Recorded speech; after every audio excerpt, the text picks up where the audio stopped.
പക്ഷെ എങ്കിലും നമ്മുടെ ഇന്ത്യയില് ഏറെ കാലം നിന്ന് ഭരിച്ചതാരായിരുന്നു? ബ്രിട്ടീഷുകാരായിരുന്നു അല്ലെ?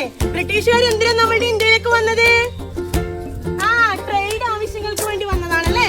ട്രേഡ് ആവശ്യങ്ങൾക്ക് വേണ്ടി നമ്മളുടെ ഇന്ത്യയിലേക്ക് എത്തിയ ബ്രിട്ടീഷുകാര് നമ്മളുടെ ഇവിടുന്ന് മാക്സിമം റിസോഴ്സസ്, റോ മെറ്റീരിയൽസ് അടിച്ചുകൊണ്ടുപോയി എങ്ങോട്ട് കൊണ്ടുപോയി?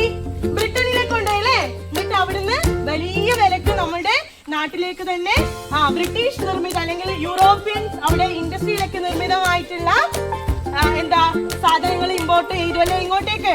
അങ്ങനെ നമ്മുടെ റോ മെറ്റീരിയൽസ് മാക്സിമം കളക്ട് ചെയ്തുകൊണ്ട് നമ്മളെ ചൂഷണം ചെയ്യുകയായിരുന്നു ആര്? Superior, get off of me. This ain't no humble brag. I want you to hear words, you can say them back. I want you to feel free from the chain. എല്ലാ ഭക്ഷണ സാധനങ്ങളിലും common ആയി നമുക്ക് വേണ്ട ഒരു സാധനമാണ് എന്ത്? Salt അല്ലേ? ഉപ്പ്. ഉപ്പ് ആവശ്യമില്ലേ? ഉപ്പില്ലാതെ നമുക്ക് ജീവിക്കാൻ പറ്റുമോ? ഉപ്പിന് നമുക്ക് ഫുഡ് കഴിക്കാൻ പറ്റുമോ? ഇല്ല അല്ലെ? അപ്പൊ ഉപ്പ് ഏറ്റവും കൂടുതൽ അത്യാവശ്യമായതാണ്. ഈ ഉപ്പിന് മേലെയും ആര് കൈവച്ചു? ബ്രിട്ടീഷുകാര്. ഉപ്പ് നമുക്ക് കുറുക്കിയെടുത്ത് ഉപയോഗിക്കാൻ നമുക്ക് സ്വാതന്ത്ര്യമില്ല. അതുപോലെ ഉപ്പിന് മേലെന്താണ്? കനത്ത നികുതി ആരേർപ്പെടുത്തിയിരുന്നു? ബ്രിട്ടീഷുകാര്. നമ്മൾ വെറുതെ ഇരിക്കോ? ഇല്ല. നമുക്ക് മുമ്പിൽ നിന്ന് ആര് നയിച്ചു? മഹാത്മാഗാന്ധി അല്ലെ?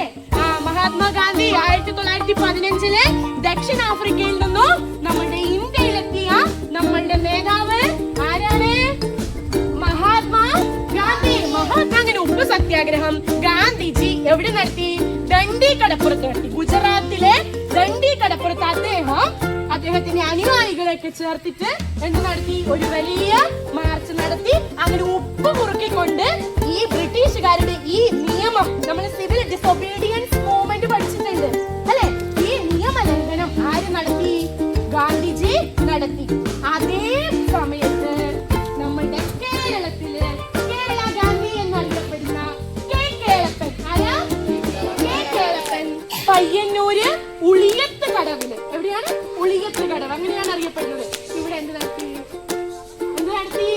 ഉപ്പ് സത്യാഗ്രഹം നടത്തി. അതായത് ഉപ്പ് കുറുക്കുകയും ആ ബ്രിട്ടീഷുകാർ ഏർപ്പെടുത്തിയ ആ നിയമത്തെ ലംഘിക്കുകയും ചെയ്തു.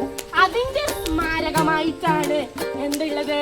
ഇവിടെ ഗാന്ധി പാർക്ക് നിലവിൽ വന്നിട്ടുള്ളത്. ക്ലിയർ ആണോ? എന്തിനെതിരെയാണ്? ഉപ്പിനെതിരെ അല്ലെ? ഉപ്പിനെതിരെ നടത്തിയ ഒരു സമരം. ആ സമരം വിജയിക്കുകയും അന്ന് മുതൽ നമുക്ക് ഉപ്പിന് മേലെ ടാക്സ് ഉണ്ടോ? ഇല്ല. അങ്ങനെ നമ്മുടെ ഏറ്റവും ബഹുമാനിക്കേണ്ട നമ്മുടെ നേതാവായ ഗാന്ധിജിയുടെ സ്മരണാർത്ഥം അതിനായിട്ടാണ് എന്ത് വന്നത്? ഈ ഗാന്ധി പാർക്ക് എവിടെ വന്നത്? ഉളിയത്ത് കടവ്. പയ്യന്നൂരിലെ ഉളിയത്ത് കടവിൽ കേരളത്തിൽ ഉപ്പ് സത്യാഗ്രഹം നടന്നത്. ക്ലിയർ ആണോ? ഏത് വർഷം? 1930. ഓക്കെ. എപ്പോഴാണ് ഗാന്ധിജി നമ്മുടെ ഇന്ത്യയിലെത്തിയത്? 1915.